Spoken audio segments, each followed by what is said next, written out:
Bienvenue dans cette vidéo, je vais t'apprendre comment déterminer l'expression d'une suite arithmétique si on ne te la donne pas dans l'énoncé. Alors lisons-le. Soit UN une suite arithmétique telle que U11 égale 122 et U16 égale 132. Et donc tu vois, les seules informations qu'on te donne, c'est que la suite elle est arithmétique et on te donne la valeur de deux termes. Et à partir de ça, on te demande de déterminer sa formule explicite. Et puis ensuite, tu auras une deuxième question.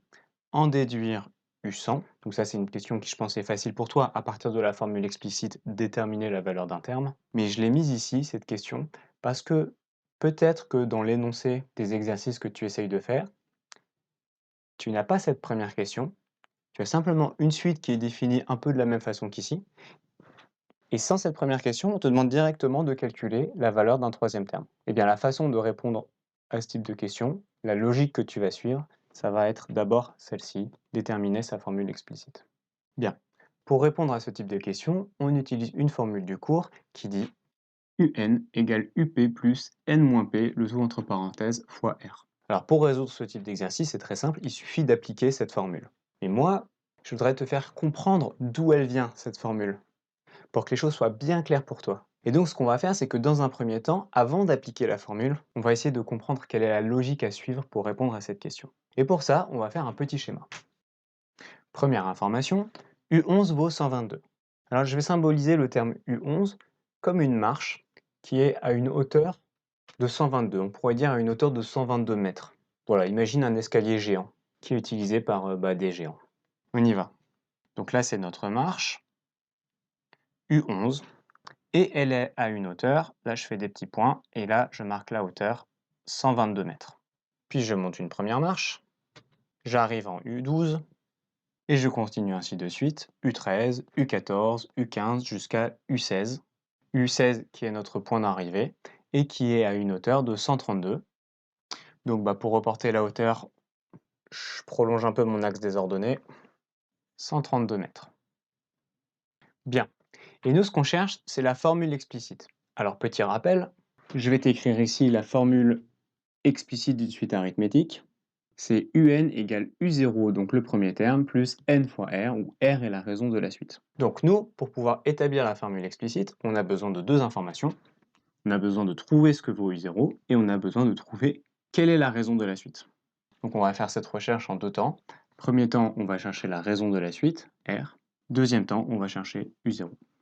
Alors je te rappelle que la raison d'une suite, quand on parle d'une suite arithmétique, c'est le nombre qu'on va ajouter entre chaque terme. Autrement dit, c'est la hauteur d'une marche. Pour passer de U11 à U12, je rajoute plus R.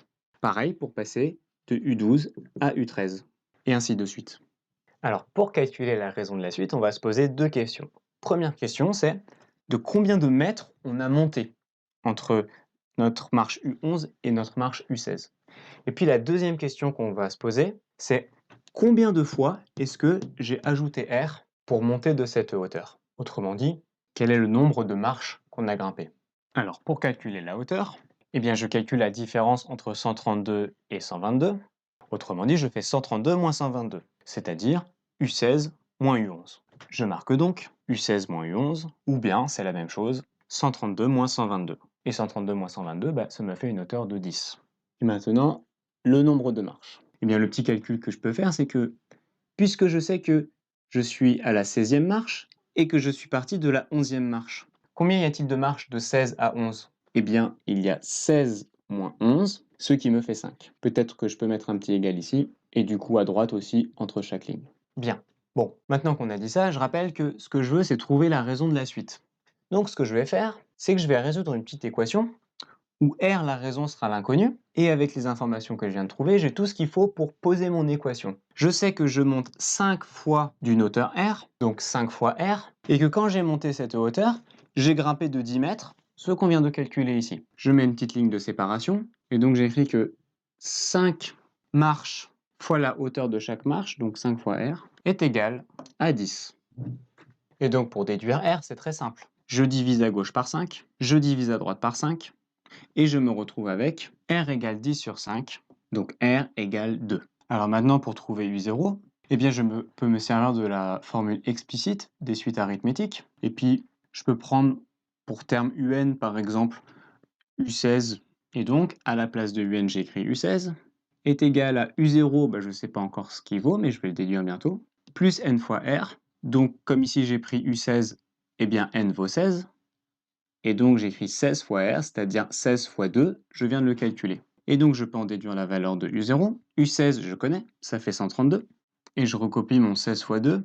16 fois 2, ça fait 32. Et ce que je vais faire pour avoir U0 tout seul, je retire 32 à droite et aussi à gauche. Donc moins 32, moins 32. Mais 32 s'annule. 132 moins 32 égale 100. Et donc je me retrouve à gauche avec 100 et à droite avec U0 tout seul. J'ai donc trouvé quelle était la raison de la suite 2, que valait U0, 100. Je peux donc maintenant utiliser ma formule pour répondre à la question, déterminer sa formule explicite. Et je dis donc UN est égal à U0, c'est-à-dire 100, plus N fois R, c'est-à-dire N fois 2. Et j'ai répondu à la première question. Répondons à la deuxième question. En déduire U100. Alors je vais simplement appliquer ma formule explicite et je vais écrire U100 est égal à 100 plus N fois 2, N vaut 100, donc 100 fois 2, donc 100 plus 200, et du coup, cela nous fait 300. Et j'ai répondu à la deuxième question. Bien. Maintenant que tu as bien compris la logique de cet exercice, je voudrais revenir sur cette formule, donc pas la formule explicite, mais bien celle-ci, pour que tu comprennes bien comment elle est construite et comment on peut l'utiliser dans un exercice comme celui-ci. Eh bien, vu ce qu'on a dit précédemment, je pense que tu vas comprendre rapidement. Pour comprendre la logique de cette formule, il faut comprendre comment est-ce que je construis U16 à partir de U11. Alors, j'écris au-dessus que vaut U16. Eh bien, pour arriver jusqu'à U16, il faut partir de U11. Donc, il faut partir de 122. Donc là, j'écris U11, mais souviens-toi bien que cette valeur U11, en fait, ça veut dire qu'on a une hauteur de 122 mètres. Et puis ensuite de U11, je vais parcourir cette hauteur. Et cette hauteur, souviens-toi qu'on a dit, cette hauteur qui vaut 10 mètres, on peut la calculer en prenant le nombre de marches, 5 marches, multiplié par la raison, c'est-à-dire la hauteur de chaque marche. Et donc si je l'écris dans ma formule, pour arriver jusqu'à U16, eh bien, je pars de U11 et je rajoute, comme je viens de le dire, le nombre de marches multiplié par la hauteur de chaque marche. Donc, nombre de marches fois R, puisque R, c'est la hauteur de chaque marche. Et le nombre de marches, combien il vaut? Eh bien, souviens-toi comment on l'a calculé. Le nombre de marches, c'est le numéro de la marche finale moins le numéro de la marche de départ. Donc, 16 moins 11. C'est bien ce qu'on avait écrit. 16 moins 11 égale 5. Et donc, le nombre de marches, je l'obtiens en faisant 16 moins 11. Bien. Et bien, dans mon cas particulier, la marche d'arrivée, c'était U16, la 16e marche. Et pour généraliser ce que je viens de dire, disons que la marche d'arrivée, on l'appelle N. Donc N égale 16. Donc je remplace U16 par UN et 16 par N.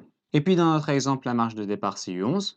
Mais disons qu'on veut généraliser et qu'on appelle P le numéro de la marche de départ. On peut donc écrire que dans notre cas à nous, P égale 11. Et donc je remplace U11 par UP. Et je remplace 11 par P. Et regarde, c'est magique. Qu'est-ce qui vient de s'afficher devant toi? Eh bien, exactement la formule que je t'ai donnée au départ. C'est la même. Alors maintenant que tu as bien compris comment cette formule s'était construite, et que tu as bien compris avec les explications quelle a été la logique de résolution de l'exercice, je voudrais te montrer que tu peux aussi résoudre cet exercice rien qu'en utilisant cette formule. L'idée, ça va être de résoudre des équations à partir de cette formule. Et on va refaire le cheminement qu'on a fait. Tu vas voir, ça va durer 10 secondes. D'abord, on a cherché la raison de la suite, puis U0, puis U100. Alors regarde bien, pour trouver la raison U0 et U100 à partir de la formule, eh bien je commence par ma raison. Je pose mon équation UN égale UP plus N moins P fois R. Et comme j'ai ces informations à ma disposition, je pose UN égale 16 et UP égale 11, ce qui me donne U16 égale U11 plus 16 moins 11 fois R. Je remplace mes deux termes par les valeurs. Et regarde, je me retrouve avec une équation avec une inconnue R. Il ne me reste plus qu'à faire les calculs et résoudre l'équation. Je calcule ce qu'il y a dans la parenthèse, ça me donne 5 fois R. Puis comme ce que je veux, c'est isoler R pour connaître sa valeur, je vais me débarrasser du 122 puis du 5. Je fais donc moins 122 de chaque côté. Les 222 de droite s'éliminent. Il me reste 5R tout seul. Pour me débarrasser du 5, je divise par 5 à droite et à gauche. Je trouve R égale 2. Pour calculer U0, Je peux aussi me servir de cette formule. Ça va marcher aussi. J'écris donc la formule. Comme je cherche U0, je pose U0 égale UN. Et comme par ailleurs, dans l'énoncé, je connais U11 et U16, pour UP, je peux prendre au choix U11 ou U16. Les deux marcheront aussi bien l'un que l'autre. Au hasard, prenons U11. Je pose donc U11 égale UP. Et j'utilise ce que je viens de poser pour remplacer sous ma formule à la deuxième ligne. Je me retrouve donc avec U11 égale U0 plus 11 moins 0 fois R qui valait 2. Je l'écris donc. Je me retrouve donc avec U0 égale U11 plus 11 moins 0 fois 2. Et puisque U11, l'énoncé me dit qu'il vaut 132, je remplace par 122. Il ne me reste plus qu'à faire le calcul. Et je retrouve U0 égale 100. Pour calculer U100, ce sera encore une fois le même principe. Tout à l'heure, on s'est servi de la formule explicite, mais celle-ci marche aussi. En fait, la formule explicite, c'est un cas particulier de cette formule. Donc c'est normal que ça marche ici aussi. Regarde, si je pose U0 égale UP, bon bah ici UP devient U0, et N-P devient N-0, donc devient N. Voilà, c'était juste une petite parenthèse. Bref, on a dit que ici on résolvait tout avec la première formule, donc posons-la. UN égale UP plus N-P fois R. Et ici je pose UN égale U100, puisque c'est ce que je cherche. Et UP, bah, je peux prendre n'importe quelle valeur que je connais, donc je peux prendre U11 égale 122, ou U16 132, ou bien encore U0 égale 100, peu importe. Eh bien nous prenons U0 égale 100, eh bien nous prenons UP égale U100, et j'obtiens donc UP devient U0, N-P devient 100 moins 0, R c'est toujours 2, et un petit plus. U0, comme il vaut 100, je remplace, et U100 c'est égal à 100 plus 100 fois 2, c'est-à-dire 300. Je l'écris là, et comme j'ai écrit en patte de mouche partout sur le tableau, je mets un petit trait de séparation. Voilà, tout ça c'était pour te montrer comment on pouvait aussi utiliser cette formule pour répondre aux questions qui nous étaient posées. Voilà, alors j'ai terminé pour les explications. Mais c'est pas tout. Je vais te donner quelque chose qui a encore plus de valeur que ces explications pour avoir de bonnes notes pour ce chapitre, mais aussi en général en maths. Alors, ce que je veux te donner, je l'ai vraiment conçu pour les élèves qui veulent augmenter leurs notes. Mais évidemment, c'est pas une méthode miracle, c'est pas pour les touristes, c'est pour les élèves qui ont une motivation sincère. Donc je t'ai mis un lien en dessous de la vidéo pour t'expliquer ce que je veux te donner pour avoir de meilleures notes, mais avant de cliquer dessus, réfléchis à la question suivante. Est-ce que tu es vraiment prêt à mettre en pratique? Parce qu'évidemment, ça va nécessiter un peu de travail, ou peut-être même beaucoup de travail, ça dépend là où tu en es. Donc si tu as une motivation sincère, si vraiment tu veux de meilleures notes, alors ça marchera. Et dans ce cas, regarde ce que je voudrais te donner. Par ailleurs, si vous êtes professeur de maths et que vous êtes à la recherche de ressources pédagogiques, il y a un lien pour vous. Si vous êtes parent et que vous êtes à la recherche de solutions de soutien scolaire, de coaching scolaire, regardez aussi dans le lien pour les parents. Merci d'avoir regardé cette vidéo.